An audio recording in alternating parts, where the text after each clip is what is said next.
তালেবান শাসনের ৩ বছর পেরিয়ে গেছে। বিদ্রোহী থেকে শাসকে পরিণত হওয়া তালেবানরা ঘোষণা দিলেও তাদের শাসন ব্যবস্থায় আসেনি কোনো পরিবর্তন, যার ফলে তালেবানদের এখন পর্যন্ত মেলেনি আন্তর্জাতিক কোনো স্বীকৃতি। বিশ্বের কোনো দেশের স্বীকৃতি না পেলেও ঠিকই চীন ও রাশিয়া, ভারতের মতো আঞ্চলিক বড় শক্তিগুলো তালেবানদের সাথে সম্পর্ক তৈরিতে মরিয়া হয়ে উঠেছে।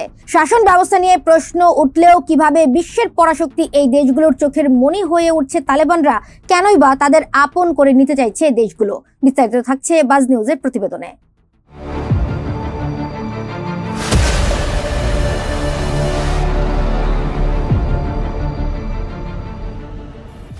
একটা সময় আন্তর্জাতিক অঙ্গনে তালেবানকে হুমকি মনে করা হতো। এখনো অনেক দেশেরই তাদের শাসন ব্যবস্থা নিয়ে সিরিয়াস প্রশ্ন আছে, কেননা দ্বিতীয় দফায় আফগানিস্তানের ক্ষমতা দখলের পর তালেবানরা জানিয়েছিল এবারের শাসন ব্যবস্থা আগের মতো কঠোর হবে না, কিন্তু সেই কথা তারা রাখেনি। উল্টো আরো কঠোর হয়েছে তালেবানরা, নারীদের অধিকারকে করেছে আরো সংকুচিত। তবুও তালেবানরা আঞ্চলিক শক্তিগুলোর সাথে সম্পর্কের উন্নতি ঘটিয়েছে। তালেবানরা হয়ে উঠেছে চীন, রাশিয়া, ভারতের মতো দেশের চোখের মনি। এর পেছনে দুটো কারণকেই গুরুত্বপূর্ণ মনে করছে বিশ্লেষকেরা।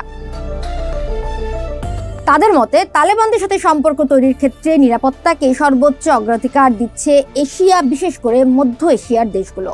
আনুষ্ঠানিক স্বীকৃতি না দিলেও কাতার ও সংযুক্ত আরব আমিরাত তালেবানের সঙ্গে অর্থনৈতিক লেনদেন করছে। আমিরাতের উড়োজাহাজ সংস্থার সহায়তাও তালেবানের জন্য বেশ গুরুত্বপূর্ণ অবদান রাখছে। চীন ও রাশিয়ার মতো দেশটির বড় প্রতিবেশীরা মনে করে একটি স্থিতিশীল আফগানিস্তান তাদের জন্য মঙ্গলজনক, যদিও তাদের চোখ আফগানিস্তানের মাটির নিচে লুকিয়ে থাকা ট্রিলিয়ন ডলার মূল্যের দামি ধাতু ও খনিজ পদার্থ। এ কারণে বিশ্বের বড় শক্তিগুলো এখন ঠেলাঠেলি করছে কিভাবে দেশটির উপর প্রভাব খাটানো যায়। আরব এবং মুসলিম বিশ্বের দুটি দেশ কাতার ও তুরস্ক তো তালেবান সরকারের গুরুত্বপূর্ণ মধ্যস্থতাকারী এবং সহায়তাকারী হিসেবে সামনে এসেছে। ভারত আফগানিস্তানে এরই মধ্যে দূতাবাস গড়ে তুলেছে, বিনিয়োগ করছে বিলিয়ন বিলিয়ন ডলারও।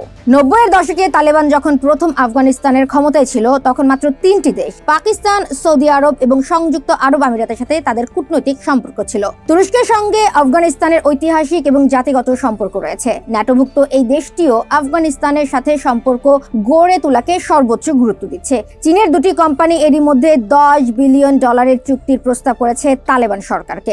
উজবেকিস্তান তো $2.5 বিলিয়ন চুক্তি সম্পূর্ণই করে ফেলেছে। যুক্তরাষ্ট্র সহ পশ্চিমারা তালেবানদের বিরুদ্ধে অবস্থান নিলেও নিরাপত্তা ও অর্থনৈতিক কারণে বেশ কিছু দেশের কাছে তালেবান সরকার হয়ে উঠছে বেশ গুরুত্বপূর্ণ। বিভিন্ন চুক্তি ও পদক্ষেপ সেটারই প্রমাণ। এশিয়ার অর্থনীতিকে নিয়ন্ত্রণ করতে চাইলে এর বিকল্প দেখছে না অনেক দেশই।